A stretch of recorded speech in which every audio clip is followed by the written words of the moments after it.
Hello friends, welcome to my YouTube lecture. आज इस lecture में मैं एक्सरसाइज 4.1 मतलब पेयर ऑफ स्ट्रेट लाइंस के पहली एक्सरसाइज के थ्योरम्स को एक्सप्लेन करूंगा।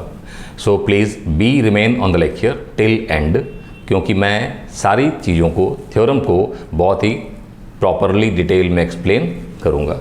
सो स्टार्ट करते हैं। हमारा पहला थ्योरम क्या है?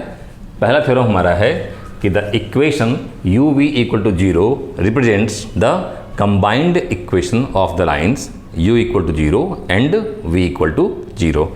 तो इसमें हमको क्या करना है? हमको ये दो लाइंस दी हुई हैं u equal to 0 and v equal to 0, और ये कि इसका जो कंबाइंड इक्वेशन है, कैसा इक्वेशन? कंबाइंड इक्वेशन है, वो क्या है? u v equal to 0। तो इसको हम कैसे प्रूफ करेंगे? इसको हम दो पार्ट में करेंगे। पहला काम क्या करेंगे कि हम ये शो करेंगे कि अगर कोई पॉइंट इन दोनों लाइंस किसी में लाई करती है तो वो इसको सेटिस्फाई करती है। ठीक है ना?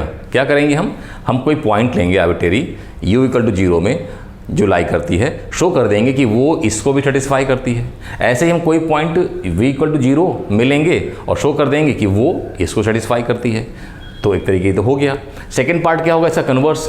हम क्या कहेंगे कि कोई पॉइंट जो है वो इसको सेटिस्फाई करता है, और अगर इसको सेटिस्फाई करता है तो वो श्योरली वो इन दो लाइंस में किसी एक में वो लाई करता है, तो कन्वर्स ही प्रूफ हो जाएगा।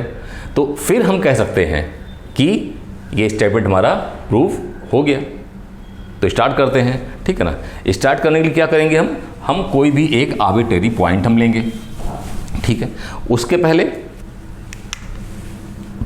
हमारे पास में यहाँ पे गिवन क्या है?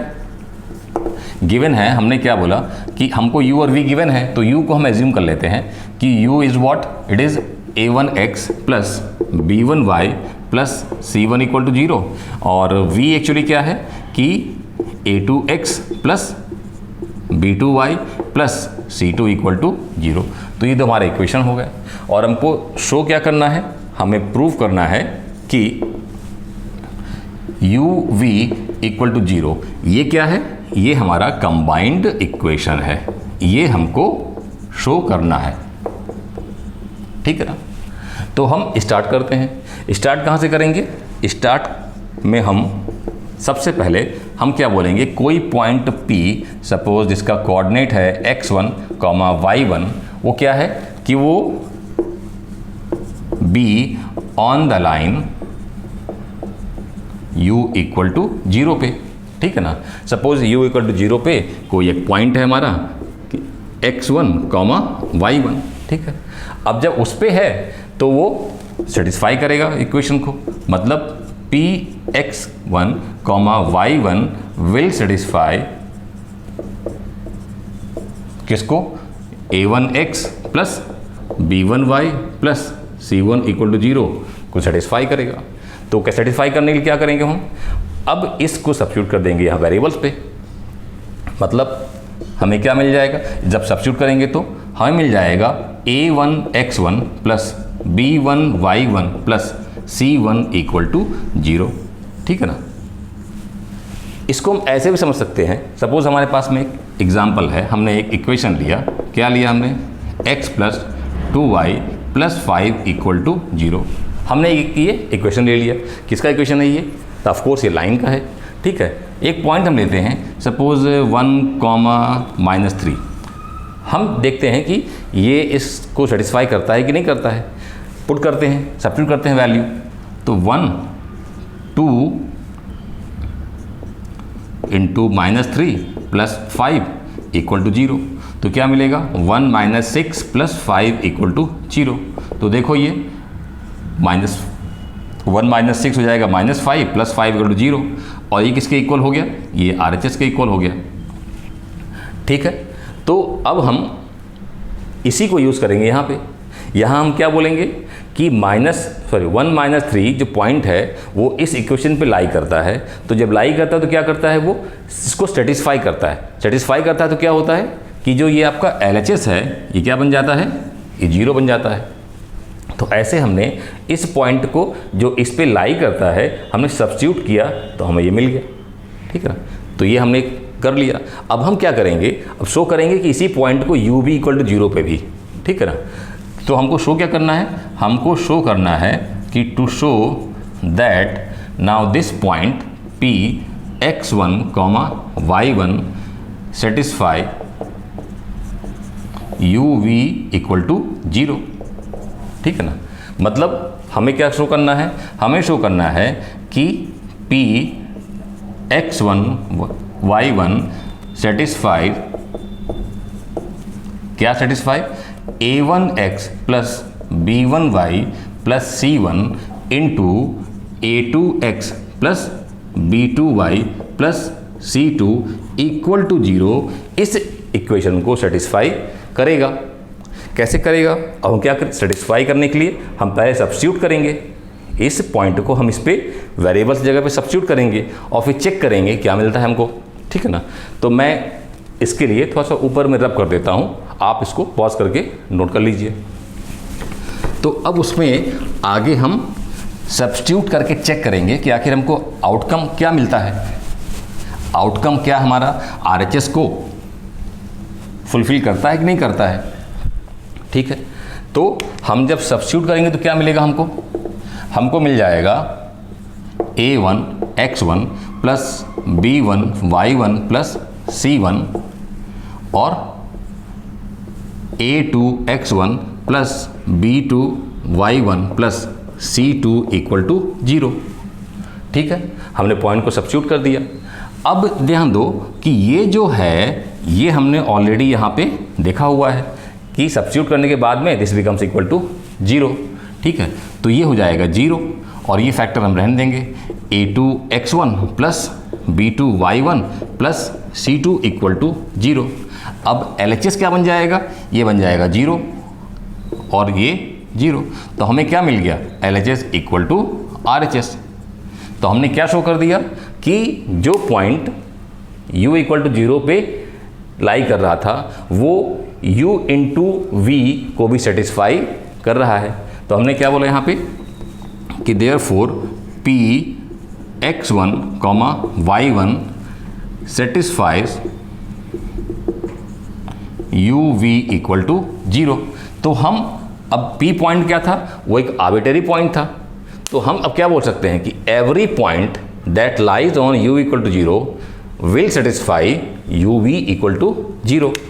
तो क्या बोलेंगे हम बोलेंगे कि therefore every point that is on u equal to 0 will satisfy uv equal to 0, ठीक है ना। अब ऐसे ही हम ये भी कह सकते हैं, सिमिलरली हमको उसको पूरा सब ये डिटेल में दोबारा करने की जरूरत नहीं है, हम ऐसे बोल सकते हैं कि similarly a point that lies on v equal to 0 will satisfy uv equal to 0, ठीक है। तो उसको इतना ही हम लिख देते हैं। क्या लिखेंगे उसमें हम कि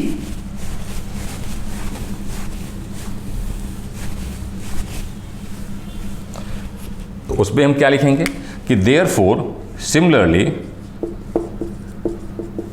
similarly a point that is on v equal to 0 will also satisfy u into v equal to 0, ठीक है ना। तो हमारा ये आधा काम तो हो गया।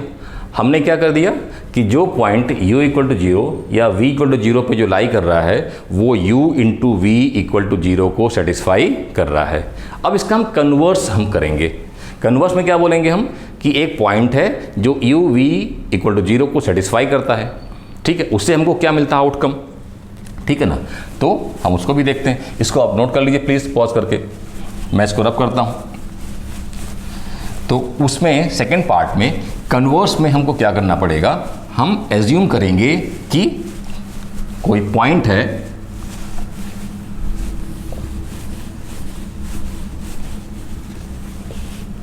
कि suppose let a point Q x dash comma y dash satisfies u v equal to 0। ठीक है, मतलब ये जो होगा Q x comma y will satisfy a1x plus b1y plus c1 into a2x plus b2y plus c2 equal to 0। ठीक है, simple हमने क्या बोला कि एक पॉइंट है Q जो कि u v इक्वल टू 0 को सेटिस्फाई कर रहा है। तो जब उसको सेटिस्फाई कर रहा है मतलब वो point x dash comma y dash वो इसको भी सेटिस्फाई करेगा। जब इसको सेटिस्फाई करेगा तो हम क्या करेंगे, हम इस पॉइंट को वेरिएबल की जगह पे हम सब्स्टिट्यूट कर देंगे।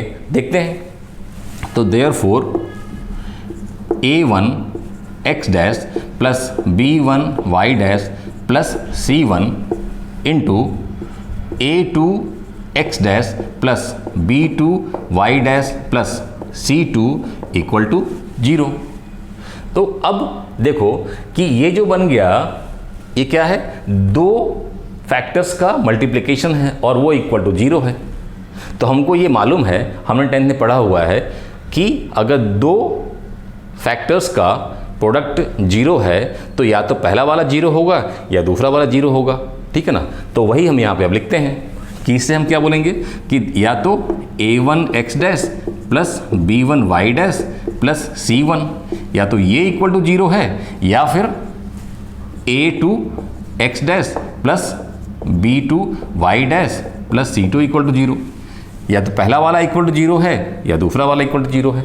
तो अब ध्यान दो कि ये एक्चुअली क्या हमको मिल रहा है, इससे हमको क्या मिलता है कि ये जो पॉइंट है, देखो ये फर्स्ट इक्वेशन का ही तो है सब्स्टिट्यूशन। इससे क्या मिल रहा है कि हम कह सकते हैं कि therefore point Q x dash comma y dash is on lies on u equal to 0 और v equal to 0। ठीक है ना, हमने क्या बोल दिया कि जो पॉइंट इसको सेटिस्फाई कर रहा था वो या तो ये इक्वल टू 0 पे है या फिर वो v इक्वल टू 0 पे है। तो हम कह सकते हैं कि therefore every point that satisfies uv equal to 0 will lie on u equal to 0 और v equal to 0। तो देखो हमने कन्वर्स भी प्रूफ कर दिया कि अगर कोई पॉइंट uv equal to 0 को सेटिस्फाई कर रहा है तो वो या तो u पे होगा या वो v पे होगा। तो हमने कन्वर्स भी प्रूफ कर दिया। तो अब हम कह सकते हैं कि ठीक है ना कि therefore a equation u v equal to 0 represents the combined equation of the lines u equal to 0 and v equal to 0। ठीक है ना, तो ये हमारा पहला थ्योरम कंप्लीट हो गया। सो आप प्लीज़ इसे पॉज करके नोट कर लीजिए, उसके बाद फिर हम सेकंड थ्योरम स्टार्ट करते हैं। ठीक, सो पहला हमारा थ्योरम हो गया, अब हम सेकंड स्टार्ट करते हैं। तो सेकंड क्या है, the combined equation of pair of lines passing through the origin. देखो यहाँ भी पेयर ऑफ लाइंस है, ठीक है ना, यहाँ भी पेयर ऑफ लाइंस है लेकिन वो पासिंग थ्रू कहाँ से हैं, द ओरिजिन से पास हो रही हैं। तो इसमें हम पहला पॉइंट क्या समझना पड़ेगा कि लाइंस जो ओरिजिन से पास होती हैं उसका इक्वेशन क्या होता है। ठीक है ना, दूसरा यहाँ पे वो है होमोजीनियस इक्वेशन, तो ये भी एक नया वर्ड है, इसको भी हमको समझना पड़ेगा। ठीक है, ऑफ डिग्री 2। ठीक है, तो डिग्री क्या होगा उसका 2 होगा। और वेरिएबल्स क्या होंगे, दो होंगे एक्स और वाई। तो क्या कह रहा है ये कि जो दो लाइंस जो पास हो रही ओरिजिन से उनका जो कंबाइंड इक्वेशन होगा वो एक्चुअली होमोजीनियस इक्वेशन बनेगा और उसका डिग्री क्या होगा, 2 होगा। ठीक है ना। तो पहले तुम देखते हैं कि पासिंग थ्रू ओरिजिन इक्वेशन क्या होता है। देखो अगर लिखा हुआ हो ax plus b y plus c equal to 0, तो ये जो है ये जनरल फॉर्म इक्वेशन में हम समझते हैं कि ये जो है तो ओरिजिन से पास नहीं हो रहा है। ठीक है। अब तो ओरिजिन से पास होने वाला कौन सा होगा, वो होगा ax plus b y equal to 0। इसको हम कहेंगे ओरिजिन से पास होने वाला इक्वेशन। ठीक है ना। तो हम अब यहाँ पे दो इक्वेशन ले लेते हैं जो कि ओरिजिन से पास हो रही हैं। तो let the equations passing through the origin be, क्या बोला हमने, एक बोल दिया a1x plus b1y equal to 0 और दूसरा क्या हमने बोल दिया a2x plus b2y equal to 0। ये दो इक्वेशन है। तो इक्वेशन ले लिया, इनको कंबाइन करेंगे तो हमें मिलना चाहिए होमोजेनियस इक्वेशन। तो अब होमोजेनियस इक्वेशन क्या होता है, देखो अगर हमको दिया हुआ हो x plus 2y equal to 0 या फिर हमको दिया हुआ हो x square plus x plus 5 equal to 0 या हमें दिया हुआ हो 2x square plus xy plus y square equal to 0। अब देखो सबको तीन इक्वेशन है, तीनों में अलग अलग बातें हैं। यहाँ पर हम क्या देखते हैं, इसमें दो टर्म है। ठीक है ना। यहाँ एक टर्म है x और एक टर्म है uy 2y। तो x का पावर जो है 1 है, y का पावर जो है 1 है। तो दोनों ही टर्म में वेरिएबल का क्या है, वो तो अलग, वेरिएबल तो अलग अलग हैं लेकिन दोनों का पावर क्या है, सेम है। यहाँ पर क्या है, वेरिएबल तो सिर्फ एक है इस इक्वेशन में, पूरे इक्वेशन में x है, यहाँ पे x नहीं है। तो वेरिएबल तो सिर्फ एक है लेकिन यहाँ पे x का पावर 2 है, यहाँ पे x का पावर 1 है, यहाँ पे x का पावर 0 होगा। ठीक है ना। तो यहाँ पे वेरिएबल तो एक है लेकिन सब टर्म का पावर अलग अलग है। यहाँ पे तीन टर्म है, अगेन 1 2 3 तीन टर्म है और कहीं पे x है कहीं पे y है। ठीक है। अब ध्यान क्या देना है, ईच टर्म का, जैसे एक टर्म ये हुआ तो यहाँ पे वेरिएबल x है, x का पावर कितना है, 2 है। ठीक है। यहाँ पे एक टर्म है तो यहाँ भी क्या है, वेरिएबल पावर कितना है, 2 है। अब तीसरा जो टर्म है यहाँ पे वेरिएबल क्या है, x भी है और y भी है। तो यहाँ हम डिग्री कैसे मालूम पड़ेंगे इस टर्म का, उसमें क्या करेंगे, हम x का भी एक्सपोनेंट लेंगे और y का भी एक्सपोनेंट लेंगे और दोनों को ऐड कर देंगे। ऐड करेंगे तो 1 प्लस 1 क्या मिल जाएगा हमको, 2 ही मिल जाएगा। मतलब कि हम देख रहे हैं कि पहले वाले टर्म का जो डिग्री है वो 2 है, दूसरे वाले टर्म का जो डिग्री है वो 2 है, तीसरे वाले टर्म का जो डिग्री है वो 2 है। तो ये क्या बन गया, ये ऐसा इक्वेशन बन गया जिसमें सारे टर्म्स का जो डिग्री है वो सेम है और वो भी क्या है, वो 2 है। तो ऐसा इक्वेशन जिसमें सारे टर्म्स का जो डिग्री हो वो सेम हो तो उसको हम बोलते हैं होमोजीनियस। हमको यहाँ जरूरत क्या है, होमोजीनियस ऑफ डिग्री 2। तो हमारा जो इक्वेशन जो फॉर्म होगा कंबाइंड, वो कैसा फॉर्म होगा, वो कुछ इस तरीके से होना चाहिए जिसमें कि x स्क्वायर भी हो और y स्क्वायर भी हो और तीसरा टर्म अगर कोई हो तो हमारे पास में उसका डिग्री क्या आना चाहिए, 2 ही आना चाहिए। ठीक है। तो ये भी क्या है, देखो ये भी होमोजीनियस है, ये होमोजीनियस नहीं है और ये हमारा होमोजीनियस है। तो हम इस बात को समझ लिए कि आखिर होमोजीनियस इक्वेशन हम बोलते किसको हैं। अब आते हैं अपने थ्योरम पे। तो थ्योरम पे हमने दो इक्वेशन तो ले लिया है, अब उसका हम कंबाइंड फॉर्म करते हैं। तो कंबाइंड इक्वेशन क्या हो जाएगा, कंबाइंड इक्वेशन क्या होगा, वो हो जाएगा a1x plus b1y into a2x plus b2y equal to 0। अब मल्टीप्लाई करते हैं, पहले इसका मल्टीप्लाई हम दोनों में करेंगे तो क्या मिलेगा हमको मिलेगा a1 a2 x स्क्वायर। फिर इसका हम दूसरे वाले में करेंगे तो मिलेगा हमें a1 b2 इंटू xy। फिर हम अब सेकेंड टर्म का करेंगे मल्टीप्लाई तो देखो यहाँ भी क्या मिल जाएगा, यहाँ मिलेगा a2 b1 इंटू xy। फिर हम इसका सेकेंड टर्म में करेंगे तो क्या मिलेगा, b1 b2 y square equal to 0। ठीक है। अब हम मिडिल टर्म में दोनों देखते हैं, यहाँ भी एक्स वाई है, यहाँ भी एक्स वाई है, तो उसको कॉमन ले लेते हैं। तो क्या मिल जाएगा हमको? हमें मिल जाएगा a1 a2 x square plus यहाँ पे a1 b2 plus a2 b1, और यहाँ बाहर क्या आ गया? X y. हम इन दोनों में एक्स वाई कॉमन ले लिए, और अगला वाला क्या हो जाएगा? अगला वाला हो जाएगा b1 b2 Y square equal to 0। तो अब देखो जो इक्वेशन हमारा बना, यहाँ पे वेरिएबल क्या है? यहाँ वेरिएबल x है, यहाँ वेरिएबल एक्स वाई है, यहाँ वेरिएबल y है। अब डिग्री देखते हैं। पहले टर्म में देखो, ये जो पहला टर्म है यहाँ पे x का पावर क्या है? 2 है। यहाँ पर तीसरा जो टर्म है, यहाँ y का पावर कितना है? 2 है। यहाँ पर x y दोनों हैं, तो x का पावर 1 है, y का पावर 1 है, तो 1 + 1 क्या हो गया? 2।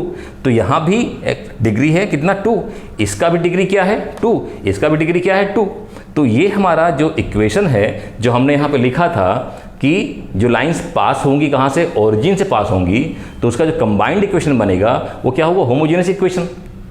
तो देखो ये इक्वेशन जो है होमोजेनियस बन गया, और डिग्री कितना? 2 लिखा हुआ है, तो डिग्री भी 2 हमने शो कर दिया, ठीक है ना। और इन एक्स एंड वाई, मतलब वेरिएबल क्या होगा? एक्स भी होगा और वाई भी होगा, तो सही बात है, कहीं पर एक्स है कहीं पर वाई है, ठीक है।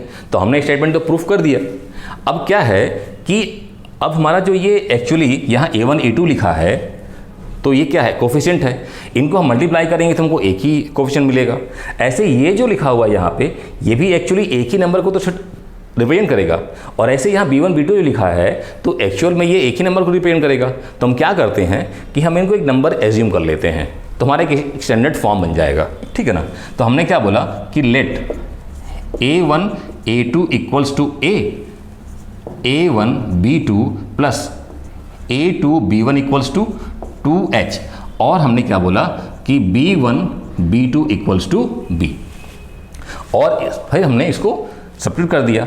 तो यहाँ क्या आ गया? ये आ गया हमारे पास में ax square plus 2h xy plus by square equal to 0। तो देखो ये हमारा बन गया एक स्टैंडर्ड इक्वेशन, ठीक है, जो कि होमोजीनियस है और डिग्री क्या है उसका? 2 है, ठीक है। तो ये हमने एक तरीके से ये थ्योरम भी हमने कंप्लीट कर लिया कि अगर दो इक्वेशन जो ओरिजिन से पास हो रहे हों, ये हमारे ओरिजिन से पास हो रहे हों, इनको कंबाइन अगर करेंगे तो क्या मिलेगा? हमें मिलेगा एक होमोजेनियस इक्वेशन जिसका कि डिग्री 2 होगा 2, और वेरिएबल क्या होंगे? x भी होगा y भी होगा, ठीक है। तो आप इसको प्लीज़ नोट कर लीजिए, फिर हम कुछ एग्जांपल्स ले लेते हैं, ठीक है, ओके, ठीक। सो अब हम यहाँ पे दो छोटे छोटे एग्जाम्पल सॉल्व कर लेते हैं, जिससे कि हमको वो कॉन्सेप्ट जो है हमको समझ में आ जाए, ठीक है ना। तो पहला एग्जाम्पल क्या है कि हमारे पास में एक ये इक्वेशन और एक इक्वेशन हमको दिया हुआ है। अब इसका बनाना हमको कंबाइंड इक्वेशन, तो हम इसको अब सॉल्व करते हैं। तो the combined equation will be, अब देखो हमने वहाँ पे क्या सीखा था? u into v equal to 0, ठीक है ना। तो ये ध्यान देना है, क्या ध्यान देना है हमको कि जब हम लिखें तो जैसे हमारा ये x प्लस वाई माइनस 2 है, तो हम ऐसा ना कर दें कि x plus y equal to 2, या हमको अगर दिया हुआ है कि x plus y equal to 2 दिया हुआ है, तो हम जब यहाँ पे फाइंड करेंगे कंबाइंड इक्वेशन, तो हम इसको इधर लाएंगे लेफ्ट में, और फिर हम लेफ्ट वाले को लेंगे। अब हम इसको यूज़ करेंगे, ठीक है ना। तो यहाँ तो हमारा दिया हुआ सब कुछ लेफ्ट में दिया हुआ है, यहाँ भी लेफ्ट में दिया हुआ है। अगर किसी इक्वेशन में राइट में भी दिया होता है तो उसको आपको लेफ्ट में लाना है, फिर उसको आपको यूज़ करना है कंबाइंड इक्वेशन के लिए, ठीक है ना। तो अब यहाँ पर क्या हो जाएगा?